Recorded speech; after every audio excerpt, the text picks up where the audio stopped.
Have you ever felt like you're too worried about being liked and you spend the whole drive home replaying every single thing you said? If that's you, you're in the right place. Welcome back to Too Much Apparently, a podcast for deep feeling, overthinking, emotionally overloaded humans who've been told they're too much, apparently. We're Alice and Carly, two deeply feeling therapists having the kind of conversations you don't usually get to have out loud. This isn't therapy or advice, just honest, messy, human conversations about life, healing, and our own brains. And if you want more of the conversation, we're building a little community over on Substack, with journal prompts, community chats, live event updates, and fellow muchlings to connect with. Go to toomuchapparently.com for all the links. So let's get into it. So, am I right in saying this episode came about on the back of another episode? Yes. So this is from the Everyday Perfectionism episode. And as usual, we filled up the episode with so much stuff. A section we had prepared on social perfectionism, we didn't even touch. So it has its own episode. Yeah. And I imagine there's going to be different angles to this than just perfectionism. We can bring in other elements. When I think about the episode title, Too Worried About Being Liked, it makes me think of, social perfectionism, social anxiety, being neurodivergent and masking and feeling a need to perform well. Yeah. And probably others. But it makes me think of quite a few different angles that can come into play with wanting to be liked. And part of me wishes I could sit here and be like, yeah, I don't mind about this anymore. I'm totally over totally over this one. But no, I'm definitely not. I feel like I'm definitely in a better place than I have been in the past. And so like earlier in my career, if somebody had like an intro call with me and decided they didn't want to work with me, I would take that really personally and I would find that really hard to get over. But I've had a few recently where they haven't decided to go with me. And actually, I've been okay with that and have actually been happy for them that they found someone else that they want to work with more. So which feels nice. It feels like, I can feel a solidity and a comfort in being myself and accepting that I'm not going to be right for everybody. That wasn't there in the past, but this can still crop up from time to time. I think in the past, it used to be, I want to be liked by everybody. Mm-hmm. And now I think it's more likely to come up if I feel like someone that I really want to like me is disinterested or doesn't like me. Mm-hmm. Yeah, I might say the same thing actually, although I suspect I might struggle with this still more than what you struggle with it. But in the past, definitely I want to be liked by everybody. Now I'd like to be liked by most people. Yeah. Slight downgrade. No, I don't think it's still as bad as that. I think it is better than that. But definitely still crops up quite a bit, I would say. Yeah. When it crops up with clients and they're really in a place of like, no, I need everybody to like me. I like to, depending on what I know about their political affiliations, I might say something like, do you want Donald Trump to like you? Do you want Nigel Farage to like you or Andrew Tate or whoever? Just to kind of ease a little bit of like, oh, okay, maybe not everybody. Maybe there's a little bit of room. Yes. Yeah, it's a good way. It's a good way to put it to make you think, actually, no. There are probably quite a few people actually that maybe we wouldn't care less if they liked us or not. But what do you think it is about deep feelers, big thinkers, sensitive and or neurodivergent people where worrying about being liked just comes up so much? The first thing that comes up for me is about the intensity of emotions. If we're not liked, like it's not pleasant not being liked by somebody. And another thing is about how much have we been rejected? How much have we been not liked? How much have we been told that the way that we are is not okay? And that really being like repeated and repeated and repeated. So almost like if you get the sense that someone else doesn't like you, it almost like connects like I visualize it of like a chain of beads. Oh, yeah. And every time there's an experience of not being liked, it connects onto the thread and there's more and more, but you feel it all together. So rather than Mm. just the pain of this one experience, it's the pain of all those experiences that you've had. Hmm. Yeah. Yeah. Yeah. And there's the part that's relevant, particularly for us and for our listeners. And then there's the part that is quite typical for anybody. We are social creatures, we are wired for connection, and our brains have evolved to fear social exclusion because once upon a time, being excluded and not being liked from your group could have meant real exclusion and death.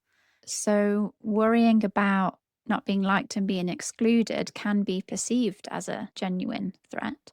But it just seems to be that if you then add in being really attuned to other people's emotional states, picking up on subtle cues, having actual or perceived experiences of rejection repeatedly, like you said with those beads, that it just becomes a much more pronounced experience, or where being liked almost even more becomes like life or death, but in the modern world.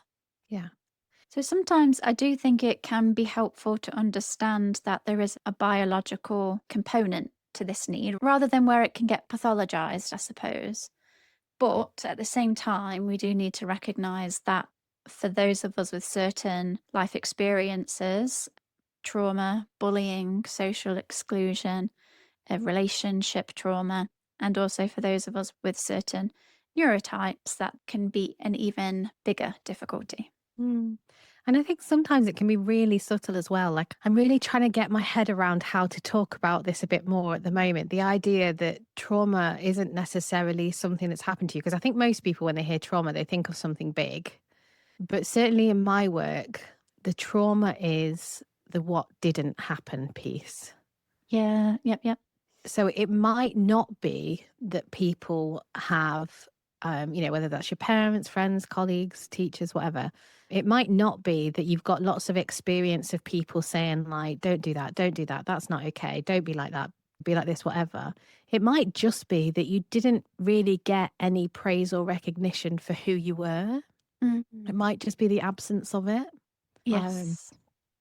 and that can have an unbelievably big effect on somebody.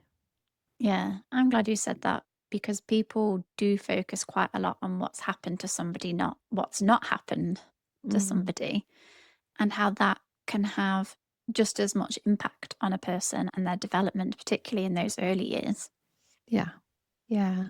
I think often the people that come to work with me tend to be the emotional one in their family, and the rest of the family is not very emotional. I don't know if you have the same pattern. I don't know if that's just the kind of people that come to therapy in general. Yeah, I Um, would say I have a similar pattern. mm, Yeah. yeah. But I think that's really hard if you're an emotional person and you're born into a family that's not very emotional. My body's almost like wincing with like the pain of it. It's Mm. a really painful experience. Like on an existential level, I think it can feel like it feels like a huge thing. That is what I think of when people are really preoccupied with being liked. That what I'm thinking about is what messages have you had about being liked or not? Yeah, what messages have you had or not had about being liked? So then I was thinking about my own experiences of that, and partly it's kind of the same story for me. I was, I'm the emotional one in a family that's perhaps not so emotional, and but then I was also thinking about other layers of it as well. So like being undiagnosed ADHD, like that's a huge thing. Like, so I'll act in all of these autistic ways or ADHD ways, and people are like, "What are you doing?"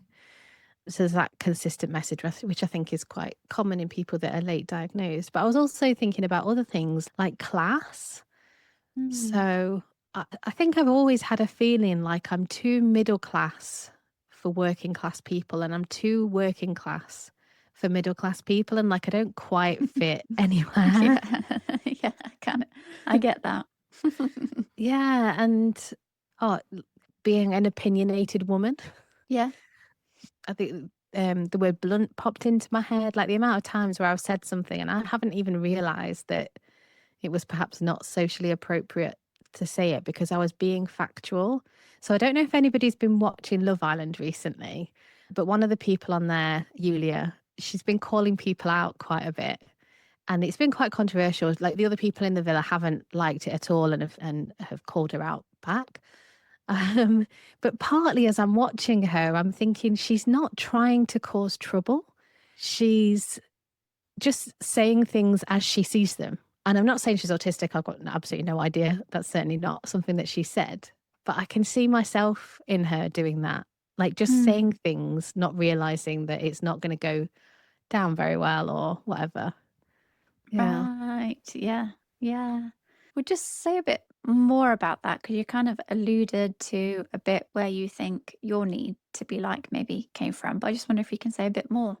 I feel like I'm going to go from, yeah, from like saying surface level stuff to wham deep down in one quick step because where I go to is I feel like the intense fear of not being liked is linked to a deep belief in a very young part of us that we're bad on some level, that we're not likable because we're bad. Hmm. When you say bad, what do you mean by that? I guess it's shame is what I'm talking about. Hmm. Just who I am is not okay. Yes. I felt I need to clarify that because I think my brain was taking it quite literally. Like from a Hmm. young perspective, I'm bad, like I'm naughty. Well, yeah, I think that's in there too. I think that Mm. can be part of the picture. Yeah, like I'm a bad person. Yeah, I think that is part of the picture as well. Mm. But also Um, just more broadly, I'm not okay. yeah, yeah, Mm. yeah. But ultimately, there's something fundamentally wrong with me. I am Yes. I'm bad or defective in some way, and that's why people don't like me, particularly when it's a repeated pattern of not being liked. Yeah. It's almost like confirmation then. So then, of course, every time it happens, it's, you know, it's like, well, this is more confirmation. This is more confirmation that there's something wrong with me. Hmm. Yeah. Yeah. I suppose as I reflect on it, like just sitting here, like me at primary school comes to mind. And I think I was quite bossy. But I look at like looking at that through the lens of knowing now that I'm autistic is like, yeah, okay. I was, you know, I needed things to be right. I needed things to be how I needed them to be. Yeah, I don't know. I don't know why I'm finding this so difficult. I feel like I'm getting tangled up and I'm not really sure why. Yeah, I feel a bit like my brain's just not engaged today. And it's like, come on, podcast, gotta be engaging. And I'm like, Yeah. so I feel like I'm really trying to get engaging conversation out of me. Well, I guess Um, it's quite a vulnerable episode, isn't it? mm, It is quite a vulnerable episode. And so you said at the beginning of this that you felt like maybe you still struggle with this a bit more than I do.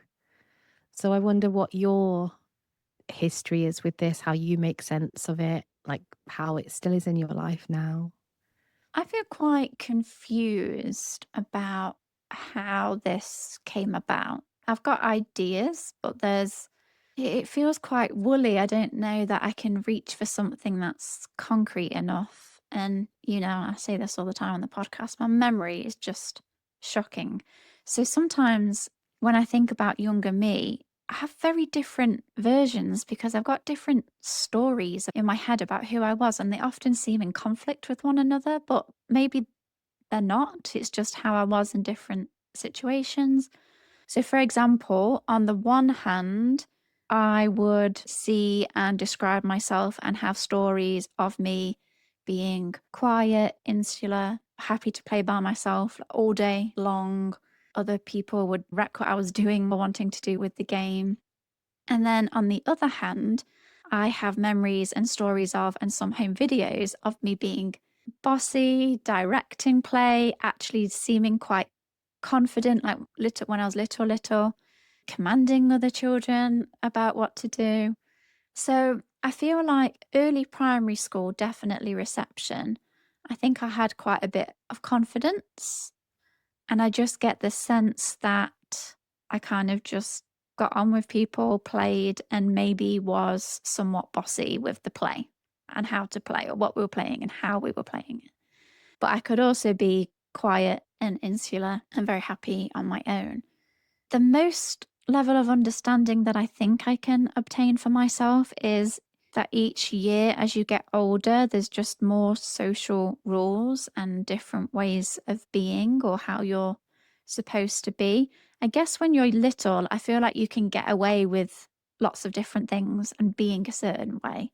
But maybe those things become a bit less acceptable as you get older, or people maybe just accept them when you're little, but call them out when you get older. So being bossy with play, other kids might just go, okay, then, and kind of like follow you. But maybe you start to get to year 3 or 4 or 5, and people might be calling out your bossiness or saying, no, no, we're not going to do that. We're going to do it like this, or challenging you.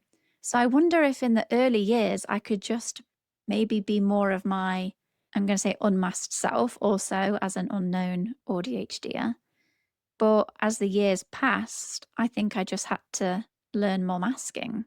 And so much of, I think, the pressure on me to be liked, I do think it was quite internally driven.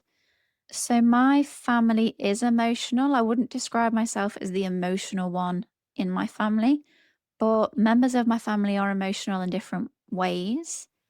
But me and my mum are both similar in terms of our emotional sensitivity. Whereas my dad and my sister are more in the loud, quick, fast reactions, tantrumy, that kind of thing. So quite polar opposites, and I think them butted up against one another quite a lot. So I think I was probably around quite a lot of emotion, but then I think being an emotional person meant I was very sensitive to all of the emotions in the house, and I probably found that then difficult. And the only other, I feel like this is a bit bitty, but the only other thing that I can very clearly remember is how much I relied on largely American TV as to how you're supposed to be, and just trying very hard to be that. And in order to, I don't know what it would have been in my child head. This is kind of coming from an adult head, but in order to have a good life and be liked, you need to have lots of friends, you need to be popular, and you need to be pretty, and you need to be liked by and fancied by other boys. And they just became goals.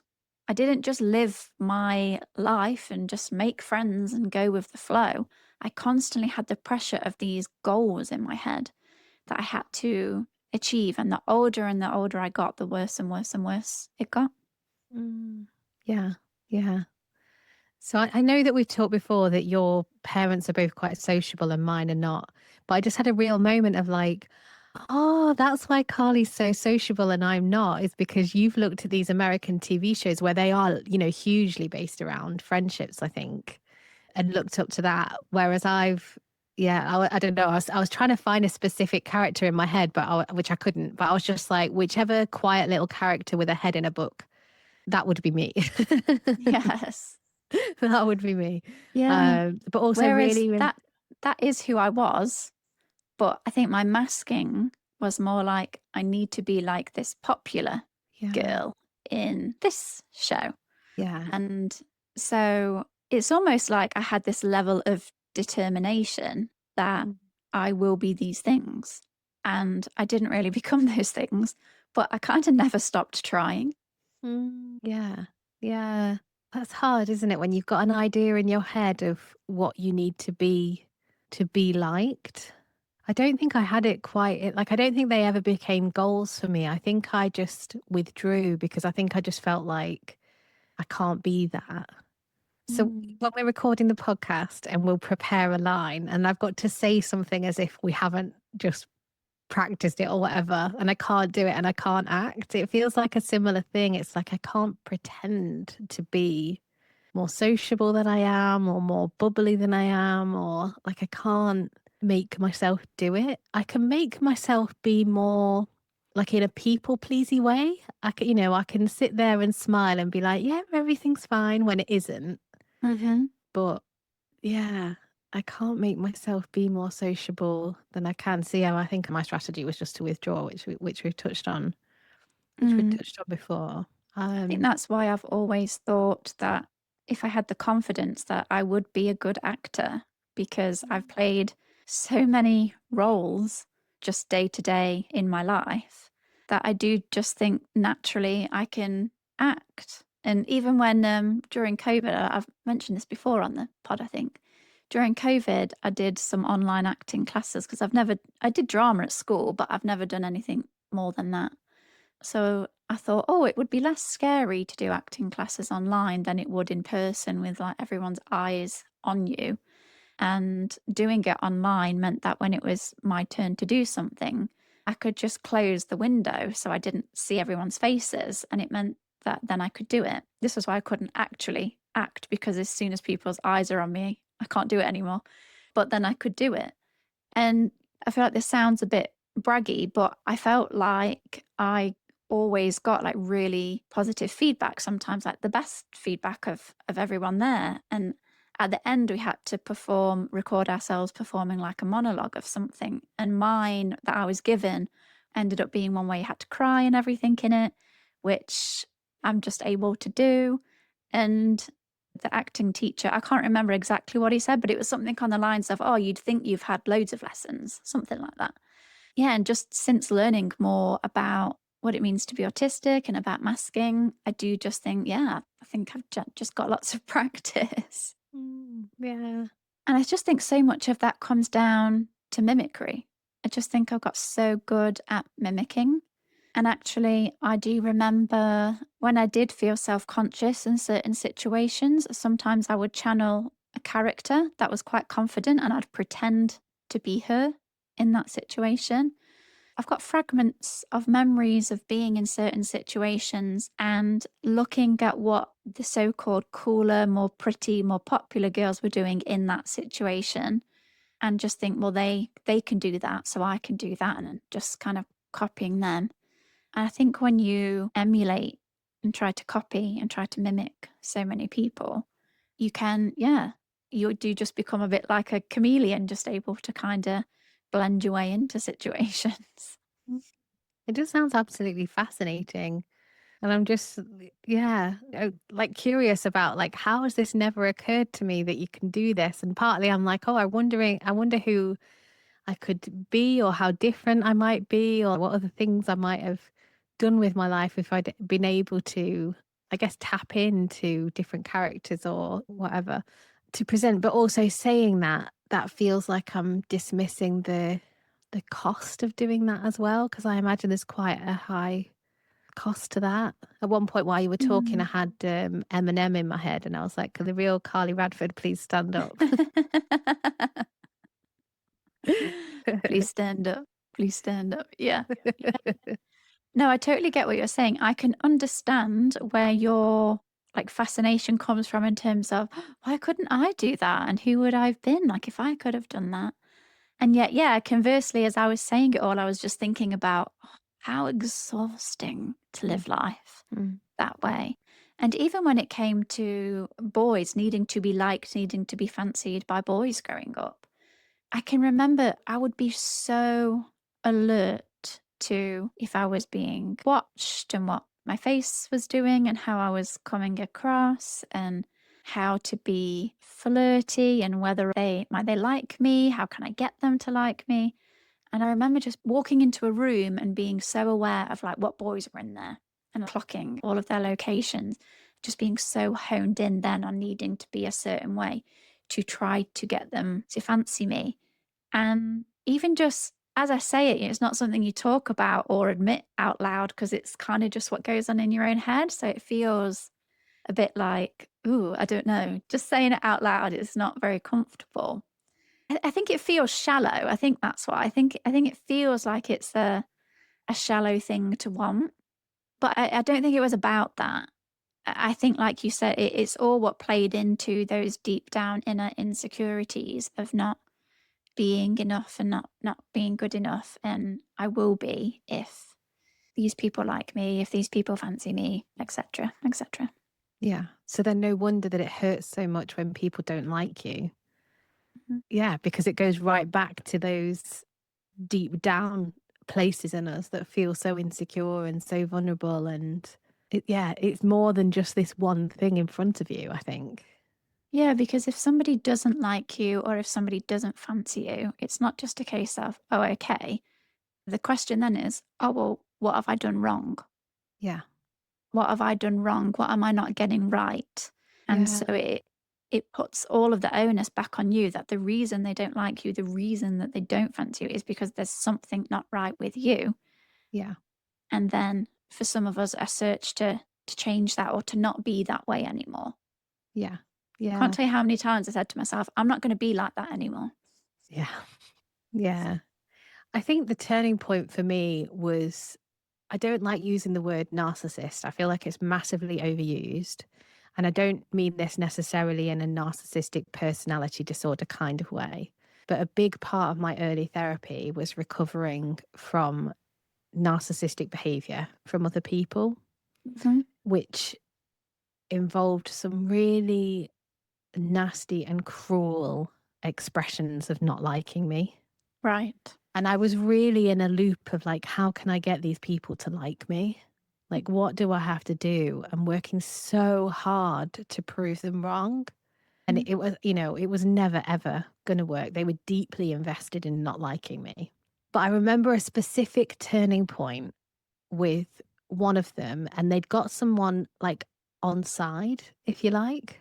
And I was really distressed that this person was going to hear all this stuff about me that wasn't necessarily true or was like a distorted version of the truth or whatever. And they weren't going to like me. And I can't remember if it was one of my therapists that came up with this or whether I came up with this on my own. I think I came up with it on my own. But I decided that actually this poor person was being duped. Right. And I encouraged myself to feel pity towards this person that was being duped. And that really shifted something for me because I Mm. think it took I guess, the reality of like the other person deciding who I am, whether that was the original person or the person that had been kind of roped in. But yeah, there was just a real shift in it in like, oh, okay, here's this person who is invested in concealing their own poor behavior by blaming me for things. And they're going to go around now telling other people that this is how I am. And yeah, just be like looking at these people, it sounds childish and a bit petty. And I'm not entirely sure how healthy it is, but it really worked for me.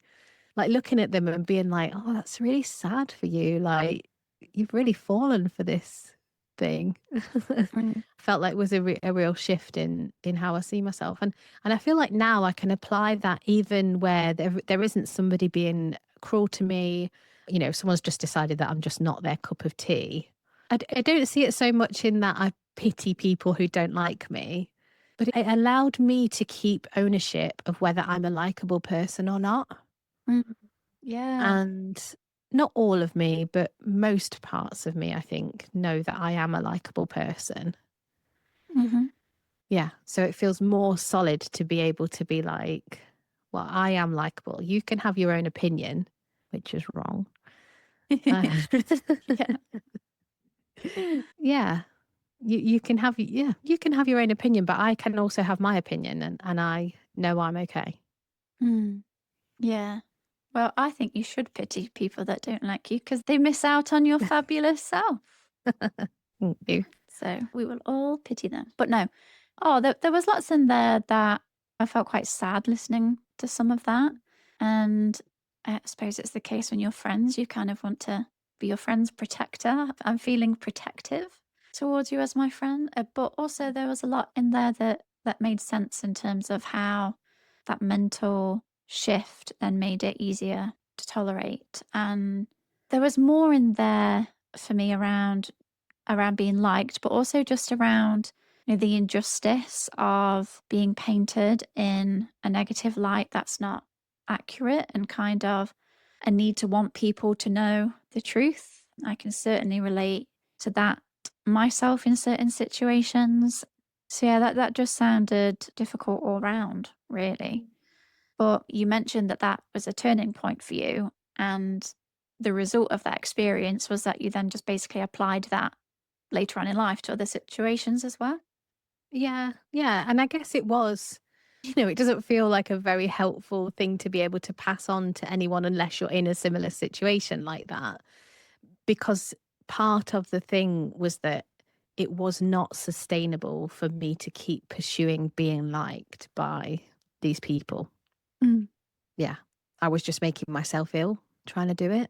Yes. So I had to stop. I feel like there's so much to say on this episode. Like part of my brain is going off to, you said something before that made me think about the need to over explain Mm. ourselves, which is something that I really can still get tangled up in. And I know that people experience it as me being defensive, and maybe it is me being defensive. But yeah, the need to explain where I'm coming from, or the need to explain further context, or try and make myself be understood. I Mm. find that really hard. And that's definitely part of, being liked or not. The other thing was about, this is so all over the place. So I'm sorry for anyone that's listening and trying to keep track of where we're hopping around to and from. But the other thing that came into my mind, so when I said before about it was making me sick, is I really believe that a lot of obsessive behavior is rooted in loneliness. And I don't just mean you haven't got people around that you spend time with, but I mean a specific kind of loneliness where you've had to mask yourself, your real self, for a long time. So it hasn't really had any contact with anybody. So yeah, I guess I was thinking about, does it make people sick to the extent that I was getting sick? And I think sometimes we don't recognize it as what it is, because if you're really anxious and going over and over and over things, you wouldn't be thinking about loneliness. Mm. But I really believe that's one of the roots of that work. Yeah. And would you say that the loneliness fuels the desire for connection, which fuels the over analyzing and the being in touch with everything as a kind of desperate kind of grab for connection? Yeah, and the masking. Yeah. And so it's almost like a bit of a loop. Well, I think one is that when it gets to a level, the loneliness becomes so painful that it just gets diverted off at an unconscious level and becomes obsessive behaviors, because then we're thinking all the time about that thing and there's no space for your brain to make you aware of the loneliness. So I think that's one part of it. And the other part is, yeah, that then because you become so, the yearning for connection is so strong and you feel like you need to be different to be liked, you mask more and it makes the problem worse. Mm. Yeah. Yes. Yeah. Mm. No, I think there's a lot in that. And if you bring that in alongside then other reasons that we know that people might do this, so just taking it back to earlier life experiences. So if you grew up in a traumatic environment, your nervous system would learn how to become more alert to subtle changes and reading the room, sometimes on a microscopic level. And also, if you're neurodivergent and particularly sensitive to the emotions of those around you, you would learn the same. So ultimately, whatever the cause, if you, in your early childhood development, if your nervous system learned that it has to stay on alert and it has to be hyper vigilant and aware to micro interactions and the tension in a room, what a subtle interaction from that person meant, what that body language signals, it becomes your second nature that you probably don't always even realize now as an adult in situations that you're doing that. Mhm. But it's coming from that threat response detection as a way to kind of keep ourselves safe. And that's really hard when we're emotional sponges and other people's emotional responses like directly impact then how we feel. But if that's part of the picture for you, then if you add in repeated experiences of being rejected or being told you're wrong, then if you add in having a highly masked self and the loneliness that can come with never really being seen as your real self, all of that just comes underneath the umbrella of I need to be liked. Because I need to be liked, that sounds so surface level, doesn't Yeah. it? It doesn't really Yeah. sound like much. Like, oh, I just need to be liked by other people. But when Yeah. you peel back the layers and how deep that can go, it's bringing up sadness again Mm. for me. That it just feels like feels like an elephant has got its foot on my chest. It feels like so much weight to carry around. Mm. Yeah. Yeah. And I think what you were saying there, it sounded a bit like they were two separate things, like the loneliness and the hypervigilant were two separate things. But actually, I think they're the same thing. If you're hypervigilant, you're not your authentic self, Yeah.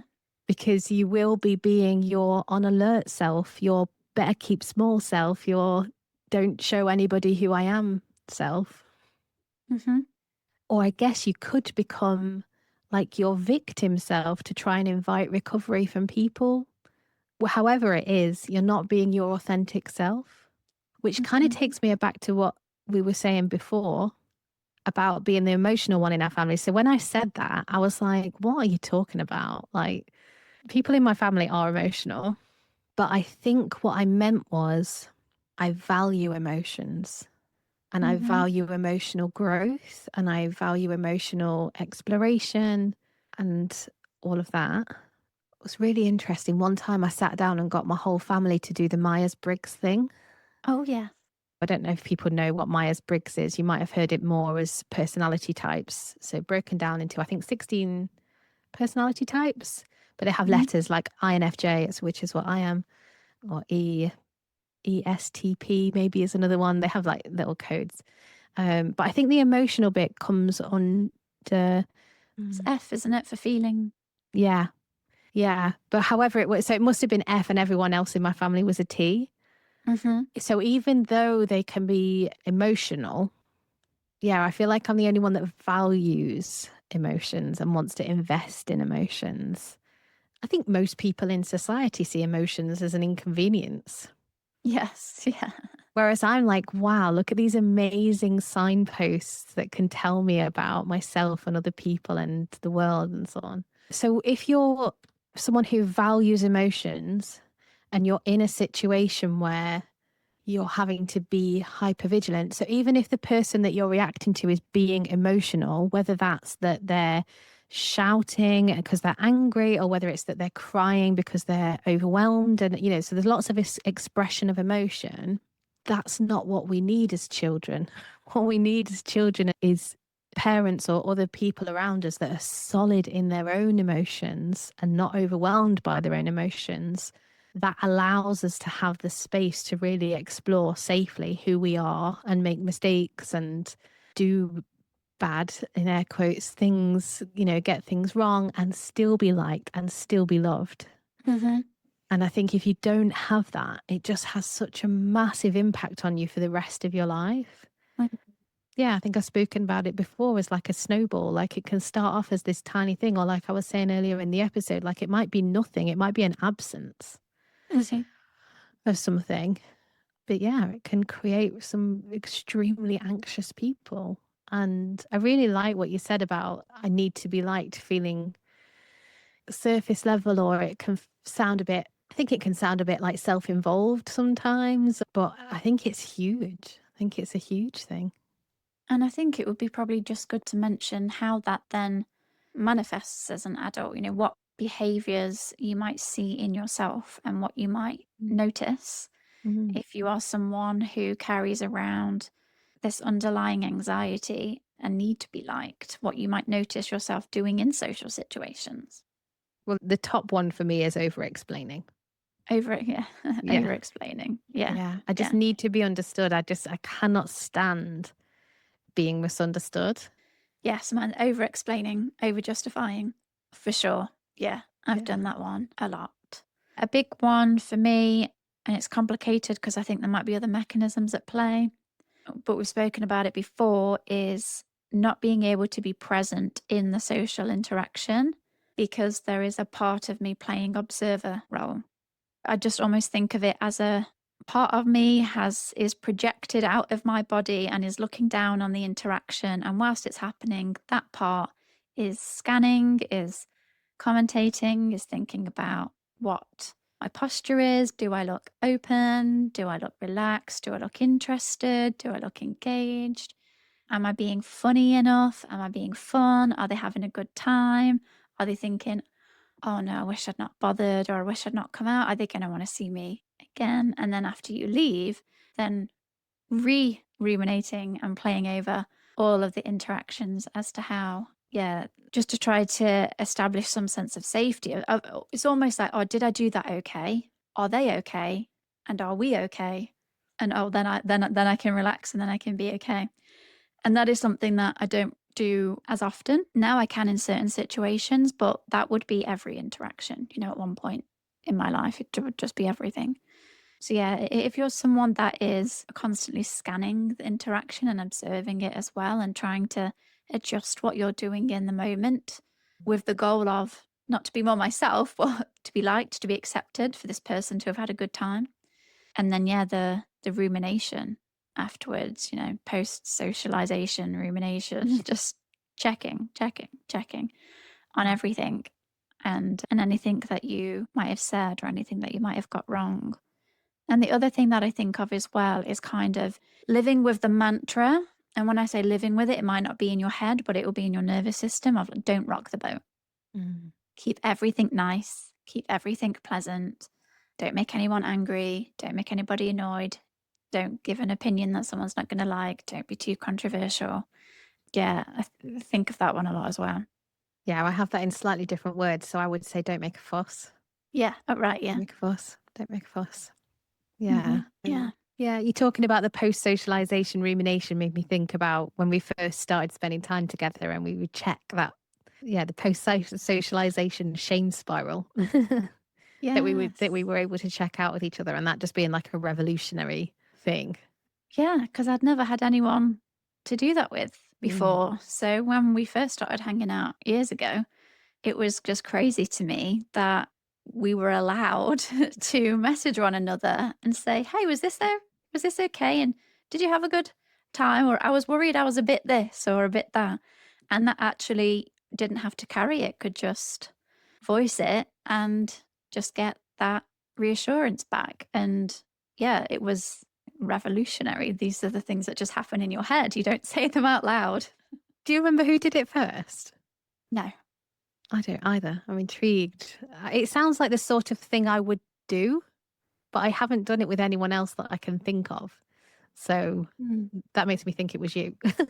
But I don't know. But I kind of want it to be Genuine. me. Let's just say it um, was you then. yeah. Gave me permission to do so. Yeah. Another thing that I will often do is point out my flaws before anyone else can get there. Ah, right. Yeah. Make a bit of a joke out of it. Oh, Yeah. yeah. Or when people use like self-deprecating, yeah, Yeah. humor. Yeah. Yeah. Yeah. Um, and I find it really hard when other people do it, and I really don't like it. So I wish I didn't do it myself. Right. But Yeah. it just feels like there is some safety in, getting in there first. Yeah, something that you were saying before. So, well, I guess the rumination makes me think about a quote that I saw a few years ago, which is confidence is not they will like me. It's I'll be fine if they don't. Mm. And again, Hmm. that I think that's been another really important reframe of nothing bad is going to happen if these people don't like me. And obviously, that's going to be different from situation to situation. I don't know why, but my uni was popping into my head when I said that and imagining like, oh, but what would it be like to be part of that group and nobody liking you? Like that would be super intense and horrible. But yeah, for most situations, if you don't get on with somebody, and I suppose that makes me think about authenticity as like magnets. And the point of being authentic is that it repels the people that you don't really want to spend time with because they're not like you. And it draws in the people that are like you and do want to spend time with you. Mhm. So it's hard when you're repelling somebody by being yourself. But yeah, it allows you to draw people in that maybe you wouldn't have expected Yeah. Yeah. by I really think, being who you are. yeah, I had to go through a process, I think, of letting go because being your authentic self will attract people to you who then you are going to likely want to have and have the people that you maybe don't want to have. I think in order to get there, though, I had to let go of the certain types of people that I felt like I needed to like me to feel of worth. And some of that comes back to status. So it wasn't that I needed everyone to like me, but I also, when I was younger, needed certain types of people to like me. As I said, the pretty girls, the popular crowd, the successful crowd, the wealthy crowd, the people who in society you deem as having more status. And then if you're friends with them, like you're elevated, which I've always found so interesting because that fundamentally clashes with my values around status and hierarchy and all of these things. And yet I felt like I was told in lots of different ways that that's what means you've made it, that you're a good human. So there was a time when it would have felt more important to me to be my inauthentic self and have those types of connections and friendships. So there's almost like a letting go that I had to do, that I don't actually even want that. And it's not actually what I even believe, like as a value, to then just be able to be my authentic self with whoever that attracts. Does that make sense? Mm. Yeah. Yeah, it does. You're still feeling like quite like shallow to name. I think that just goes back to what we were saying before, though, isn't it? And I think it's that it's obviously not shallow. Mm. It's a really complex thing. I feel like almost viewing it as shallow it feels like that Daily Mail voice in my head of like, oh, don't be shallow, Mhm. you know? Yeah. I think for me, it's just like, who wouldn't want to be friends with Taylor Swift, for example? Like, Oh, well, who that was that person weird. is, yeah, who Yeah. that person is going to be different for everybody. But, Yeah. I don't you know, know if I would want to be. And that kind of surprised me as you said oh, it. yeah. Yeah, I feel like I'm not Yeah. so much of a Swiftie now, but I certainly was like even just a few years ago. I think it's the billionaire piece. It's like, Hmm. can there be ethical billionaires? And I feel like my answer is no, and that makes me feel really like, oh. There are parts of me that would, that would love to be. She's obviously an emotional person, someone who values emotions, and that, great. I have more of that in my life. Um, Hmm. yeah, sorry, I feel like I've hijacked your point, but with my own shock of like, what? Why? What? Yeah. Sorry. No, that's okay. I think I was trying to get at the concept of there is an attraction towards Mm, something that feels like it would elevate our status in life. yeah. Because when I say who wouldn't want to be friends with Taylor Swift, I feel like bad for Taylor Swift because when you're that big, you can never know who your real friends are because the reality is I don't even know her or know what she would be like as a friend. It's about the elevation. It's about just how that would make you Ah, feel inside. I would be lying if I said that when I was younger and I bought a designer handbag and I carried it around, I would be lying if I said that that didn't make me feel good and feel that it said something about me that I bought this designer handbag, which right. is hilarious because it's so opposite of what I actually think and believe. And I never even used it actually. And I ended up just, just selling it. I bought it because I felt like I'm supposed to want this and it Yeah. makes me feel good to have it, but not Yeah. really. Yeah. Yeah. I think I wonder if it comes back to the acting bit because I feel like it just doesn't work for me. Like I just couldn't be friends with somebody unless I really meant it and really wanted it. I just couldn't. And when you say about like the handbag example, like I have absolutely tried to spend my way to a higher status. And of course, makes absolute sense. We're constantly pumped with advertising or influencers telling us if we buy this bag, makeup, whatever, we will become this serene, fulfilled, perfect person and our lives will be sold. I have 100% tried down that path. Hmm. The last thing I bought like that was a Dyson. No, it wasn't a Dyson Airwrap. It's the Shark version of a Dyson Airwrap. Oh, yeah. And I was like, yeah, I'll absolutely get up earlier and curl my hair before every therapeutic working day. I've never, not once have I curled my hair, not once. But even if I had, I would have been sat there with curled hair that projected something that's not actually me. Yeah. Do And you know that what? would just feel so icky and gross Yeah. that I just can't do it. It's about lying, like some autistic people can find it hard to lie. Hmm. It's that piece. It feels like I'm lying and I just can't.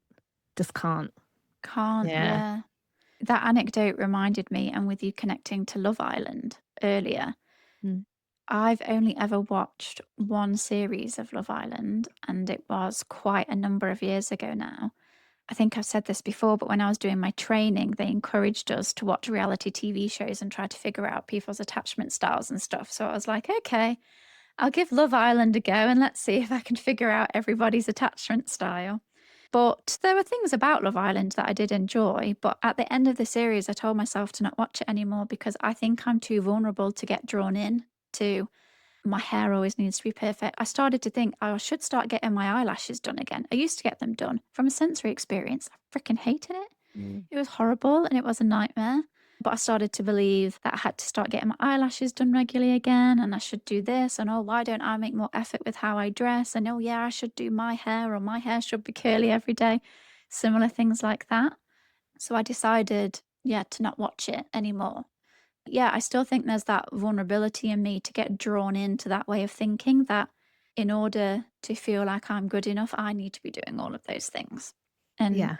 yeah, if I'm around it, and I actually follow on social media now a few, I think they call themselves like de-influencers. Yeah. And there's a few accounts on that. One of them's called, I think she's called Ordinary M, I think. Oh, I think I follow Ordinary. Yeah. And I love her account, and it's all the stuff that I need. So, just in case anyone listening is relating to any of this, I recommend trying to find some de-influencer accounts of just people being like, yeah, normal, like anti all of those things.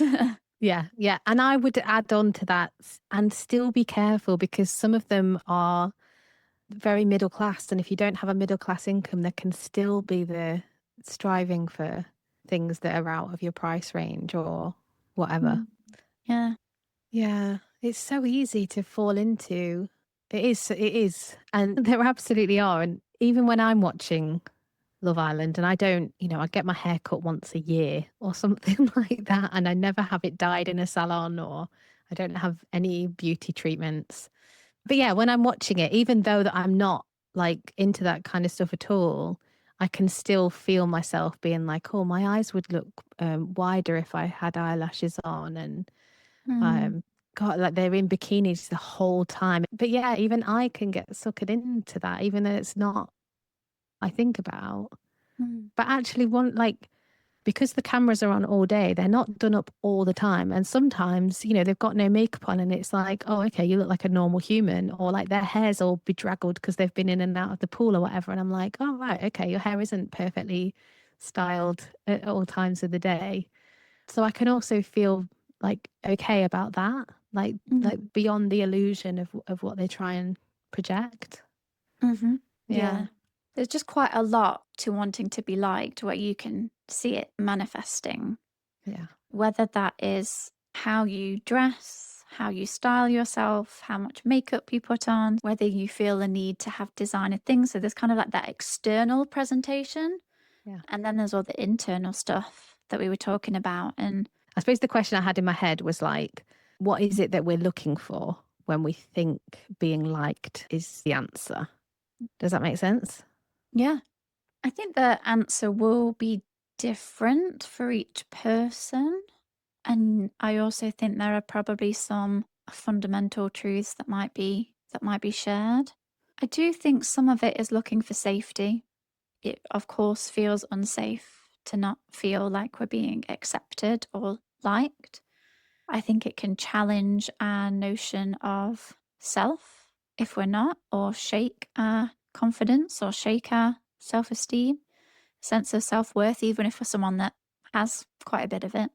And so we might want to counteract that by, oh no, that's not okay. I need to make sure that they like me. And I think it can be about proving our worth to really to ourselves. Like you mentioned before, it's a way to try to prove the shame wrong, but we're not realizing that we're just reinforcing the shame that exists to begin with. Because even if we end up being truly liked by everyone, let's just say we put in so much effort and we really have, like, we've made it, everyone likes us. Including Donald Trump. Yeah. Including the undesirables. Do they really? Because it's not you, it's a Mm. version of you. Yeah, that's a really good question. Mm. That's a really good question. Yeah. Which makes me think that when we try and make ourselves be liked, we often end up being so bland that nobody really likes us, or people won't like us because we're too, yeah, inauthentic. I guess I think people can pick up when you're not being authentic sometimes. The question I had in my head, I wondered what would come up for you, like as a spontaneous thing. If you were to say the sentence, I don't need to be liked, I need, and then fill the blank, like what on the spot comes into your head? Oh, it came in straight away. I don't need to be liked, I need to be understood. Oh, yeah. Mm, Okay. Mine was accepted. I don't need Except, to be yeah. liked, I need to be accepted. Yeah. Yeah. Oh, well, we invite you to ask yourself that question. Can you just say it again, Alice?